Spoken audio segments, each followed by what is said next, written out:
Successful என்ற வார்த்தையில் உள்ள எஸ் எழுத்துக்களை ஒன்றா வைத்தா எத்தனை வழிகளில் அந்த எழுத்துக்களை வரிசைப்படுத்தலாம்னு கேட்டிருக்காங்க. இப்போ பாருங்க, எஸ்ங்கிற வார்த்தை எத்தனை தடவை வந்திருக்கு? 3 தடவை வந்திருக்குங்களா? யூ 2 முறை வந்திருக்கு, சி 2 முறை வந்திருக்கு. மீதி இருக்கிற இ, எஃப், எல் ஒரு முறை தான் வந்திருக்கு. இப்போ இந்த எழுத்துக்கள் எல்லாம் எஸ்ஸை மட்டும் தனியா ஒரு சைடு வச்சுட்டோம்னா மீதி இருக்கிறதுலாம் ஒன்னா வருங்களா?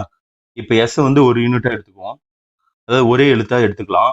மீதி எத்தனை எழுத்துங்க இருக்கு? 7 எழுத்துக்கு இருக்குங்களா? இப்போ மொத்தம் 8 எழுத்துக்கள்னு வச்சுக்கிட்டா 8 வழிமுறைகள்ல உருவாக்கலாமா? இப்ப பாருங்க, இந்த 8 எழுத்துல ரிப்பீட்டடா எந்தெந்த எழுத்துங்க வந்திருக்கு? யூவும் சியும் 2 டைம் வந்திருக்கா? அப்போ அதே ஃபேக்டோரியல நம்ம டிவைட் பண்ணிக்கலாமா? இப்போ சால்வ் பண்ணலாம். நம்ம இதை பெருக்கணும்னா நமக்கு 10,080 வரும். இப்போ நெக்ஸ்ட் எஸ்லாம் நம்ம ஒரே எழுத்து எடுத்துக்கிட்டோமா? எஸ் எத்தனை எழுத்துங்க இருக்கு? மொத்தம் 3 எழுத்து இருக்குங்களா? 3 எத்தனை தடவை ரிப்பீட்டடா வந்திருக்கு? 3 டைம் வந்திருக்கு. அப்போ இதோட ஆன்சர் என்னங்க? 1 தானே? அப்போ நம்ம இந்த ஆன்சரோட 1 பெருக்குனா என்ன கிடைக்க போகுது நமக்கு? அது 10,080 தான் கிடைக்கும். அப்போ ஆன்சர் ஏ.